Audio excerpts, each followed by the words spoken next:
Hello, family members. Hope you're having a nice day today.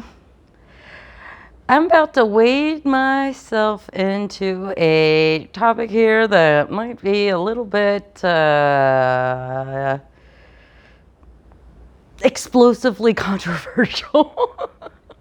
Although, given how much traction I get on my channel, I'm probably pretty safe either way. But okay, I have to back up a little bit. So, I was on Facebook because I am a millennial auntie, and that is where we belong. Let's be honest.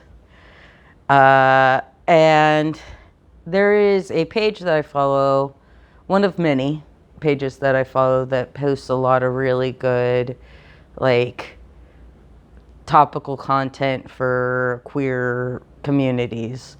And it's called Trans Army.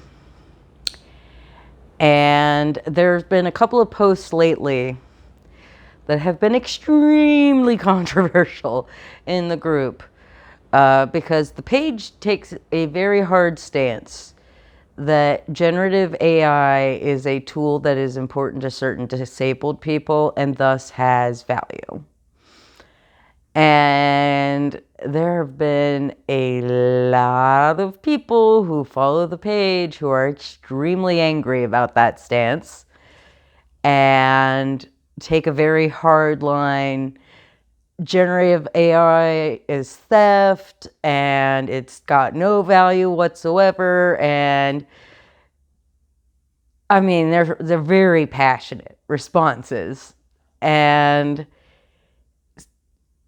I guess in the initial post, there was this dog pile. And so then the page owners came out and said, hey, if you're disabled, would you explain what it is that generative AI does for you that makes your life easier or better so that people can see what I'm talking about?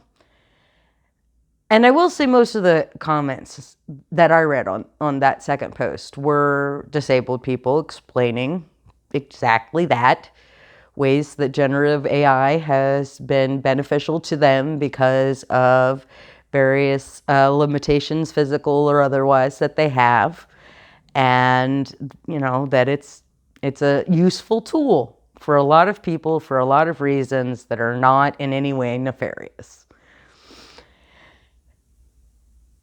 And yet, one of the most interacted comments with on that second post was somebody who said, generative AI is bad for the environment. It steals, it takes theft, from other artists.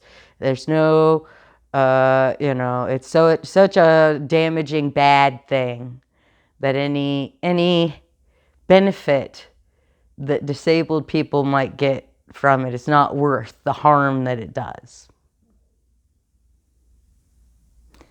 So, we have a person who, by implication of what they're saying, does not consider themselves disabled, telling disabled people that a certain tool that they use for accommodation and making their lives easier should not be available to them because the benefit to them doesn't outweigh the harm to others that they perceive happening from generative AI. Okay, that's a stance. That's a very strong stance to take. A very ableist stance. I honestly, when I read that comment, I was like, I've got to make a video about this. This is ridiculous. Absolutely ridiculous. You can have whatever opinion you want on generative AI, but the absolute brain rot that it must take to go into a space where disabled people are repeatedly saying, this is a benefit I get from this. This is a benefit I get from this. I mean, there dozens of comments, maybe even hundreds of comments, and there were all different kinds of ways that generative AI was beneficial. I was one of them because I have a hard time sometimes writing something out. I don't have trouble thinking things, but I have a hard time putting it in text, creating text. And I have used generative AI in certain circumstances to be able to make my video descriptions or my posts, where I'm sharing my work, where I can make a better description, something that's a little more eye-catching. The idea is mine. They just help me polish it. And I don't think it's unreasonable for me to want and expect access to a tool that can do that for me.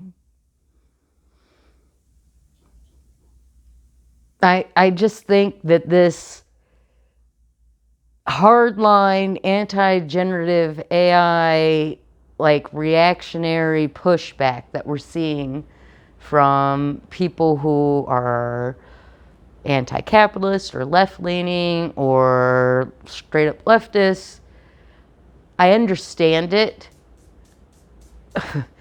Corporations are always abusing us, let's be honest. But I made the same point when I talked about captions and Hank Green not that long ago.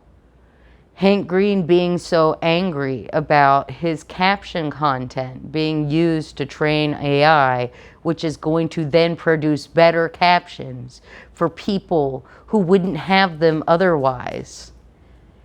I understand his frustration at his content being taken without his permission, but he should just have donated it to the cause. Yeah, sure, maybe you feel like the AI companies should pay someone else to do the work that you've already done again. But I don't think that's better for the environment or for society. We have this strange capitalist informed brain that tells us that intellectual property is something. Art and ideas and technology and innovation should belong to everyone. Small creators, the ones who get the most upset about generative AI, potentially taking some of their work and using it to train on, they were never going to get paid by corporations for their work, no matter what. Whether or not their material is used for the training, they're not going to get paid. The best case scenario is that someone else gets paid to do it. Maybe. I'm probably underpaid too. So, we as a society have this idea that the art we create belongs to us. And that's just not how humans work. If I see a painting, I don't have to have intellectual rights to it to be influenced by it.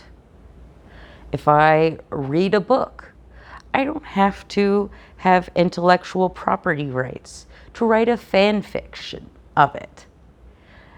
The law may say that any of that is right or wrong, but the law is not the ultimate arbiter of the foundations of human society, okay?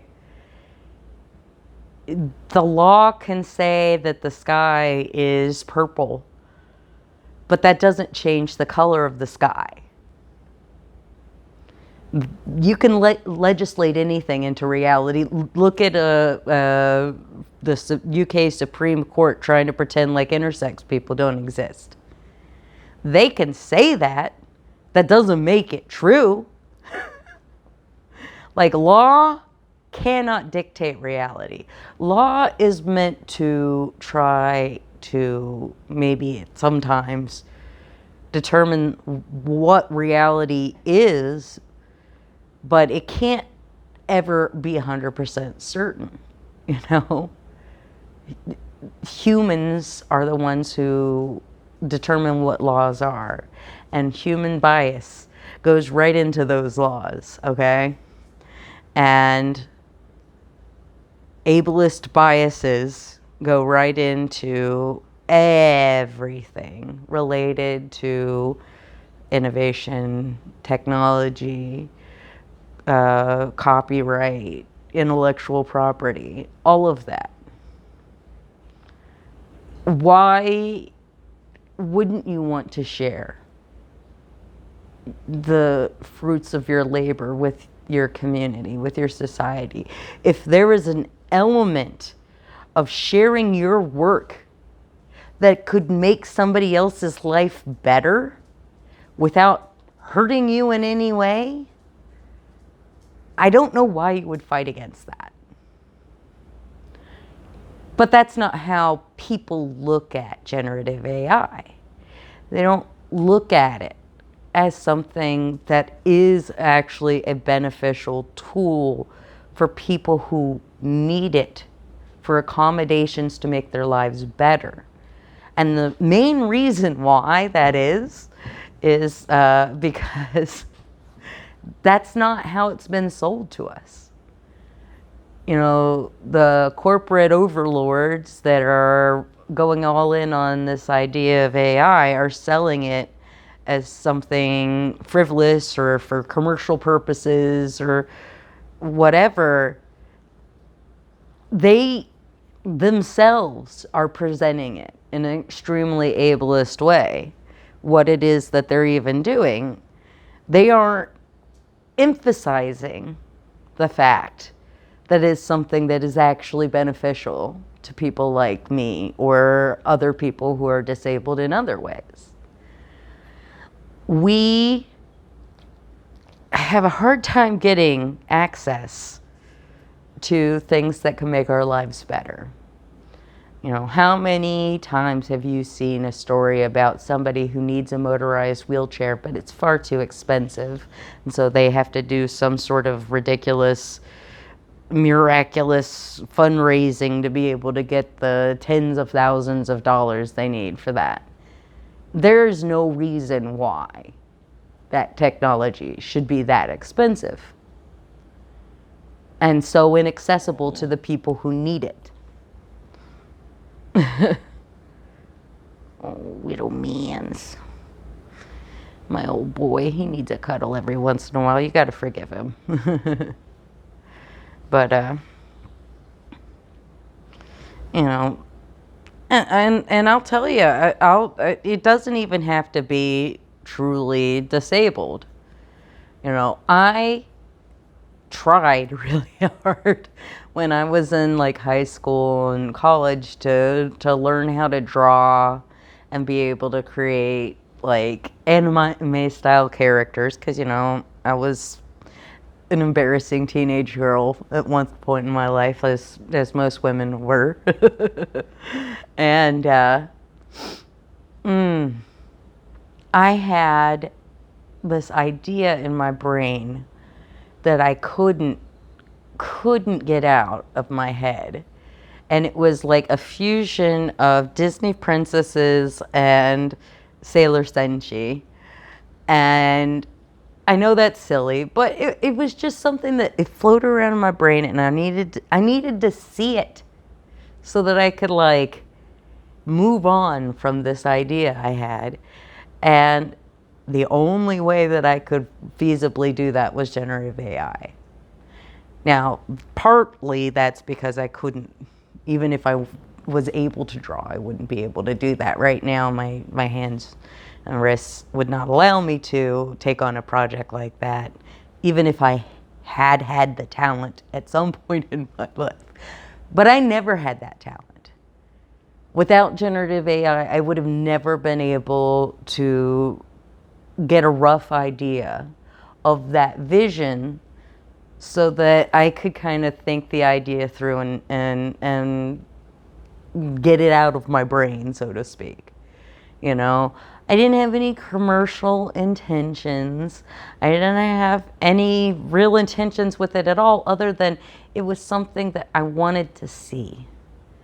And I don't have the gifts of an artist to make that happen on my own. And I certainly don't have the money to be able to commission someone to do it. And I certainly, even if I did have the money to commission it, it would be kind of ridiculous just to do it for something that was somewhat on a whim. I felt really happy to have that access. And then I found out about how very destructive the energy necessity for generative AI is. And I felt very conflicted about using it. You know, I had heard a lot of people's concerns about intellectual property theft, and having done a lot of research on copyright and how it never benefits people who are smaller creators, that large corporations steal from smaller creators all the time with impunity. And the last time that there's been any sort of case where a smaller creator took on a larger corporate interest that had stolen their intellectual property and actually got a positive result was decades and decades and decades ago, okay? Like, the truth of the matter is, big corporations been stealing your shit all along, small artists. Generative AI is not some unique thing. Like, how often have you seen people post, you know, small fashion designers post things that they made that were then stolen by some big corporation and sold a crappy version of it for penance, you know, for pennies rather.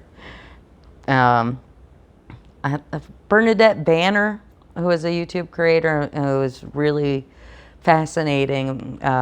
She has a lot of content about historical clothing, like the construction of it and everything. She made a specific gown, took a lot of time and effort making a gown, and then she saw a knockoff version of it on some other website. And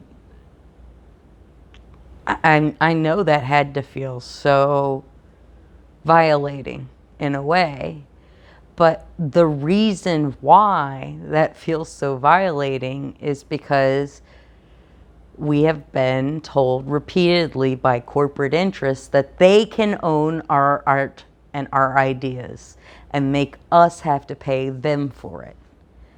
And so we have this like idea that corporations are people, but they're not, because people don't have the right to just take whatever from whoever and basically get away with it.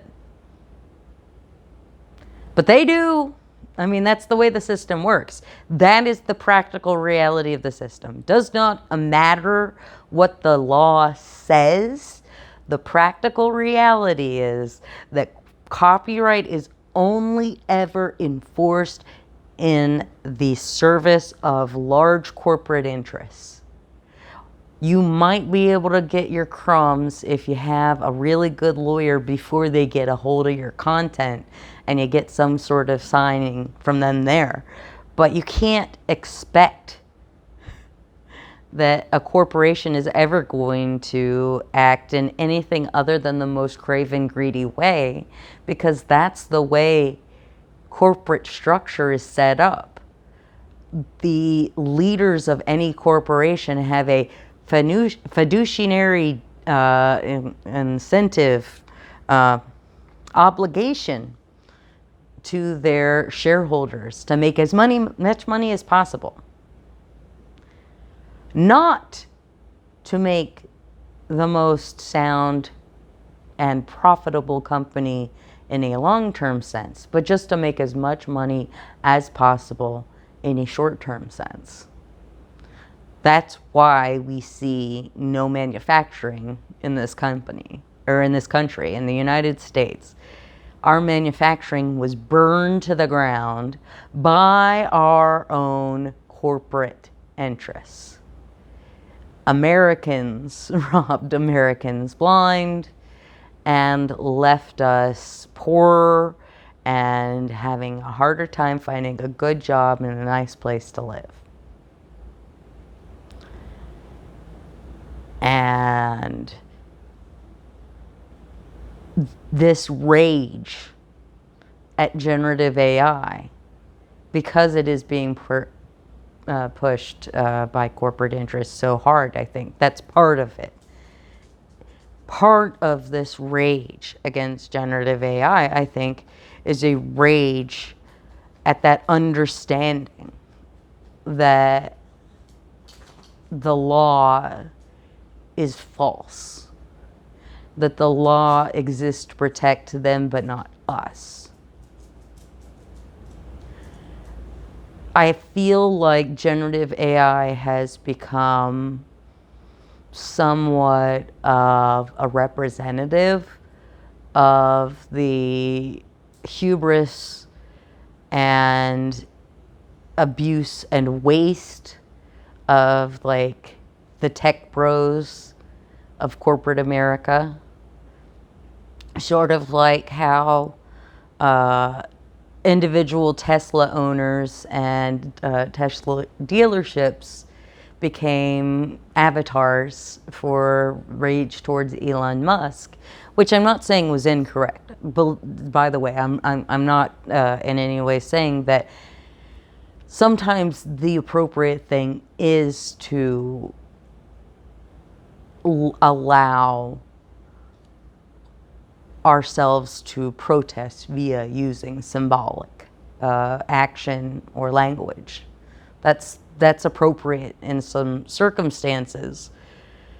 But when you get to a point where you feel empowered to talk over disabled people in a conversation explicitly about how generative AI benefits our lives, and decide that what harms you see in generative AI overwhelm all other concerns that disabled people should just do without because of those perceived harms.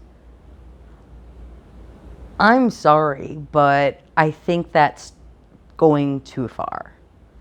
I think that it's not okay for able-bodied people to try to insert themselves into conversations like this.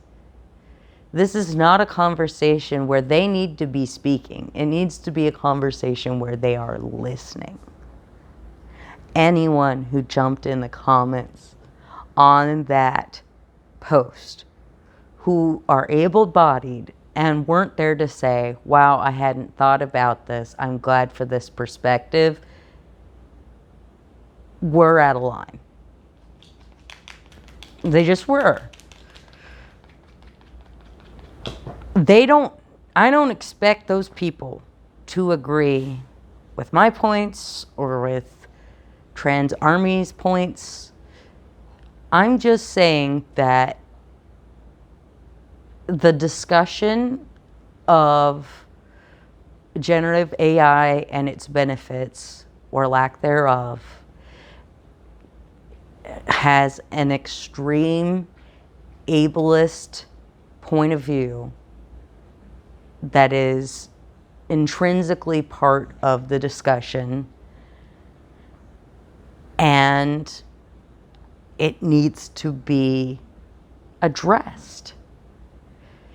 Even if somebody ultimately would read all of our comments about how generative AI has been a benefit to us in our lives and still, okay, say, all right, now that I'm informed, I don't think it's necessary. They still don't need to say that. They don't need to be part of the conversation. This wasn't their space. And they don't have to agree with us, but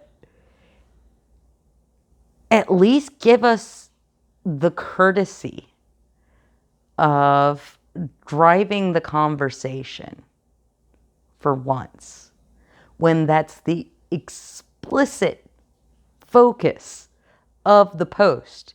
It was a call to disabled people asking for their experiences.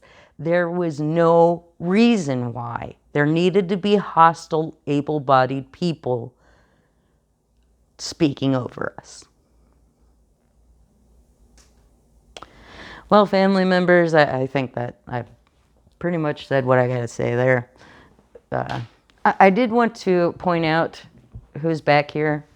This is my signed picture of Jiggly Caliente that I had purchased, I think, during the pandemic. You can still actually buy these on Manila Luzon's website. She has some Jiggly merchandise. And if you're like me and you were very upset at Jiggling's passing, that's one way that you can deal with that loss. It's not the best picture, I think, for camera because it's such a high contrast, but I just love it. It's so gorgeous. She's so beautiful. She was such a beautiful woman. So, sorry about going off on a little tangent there at the end, but I wanted to take a moment and point that out and let people know. If you want one, you can get one too. She's gorgeous. I loved her.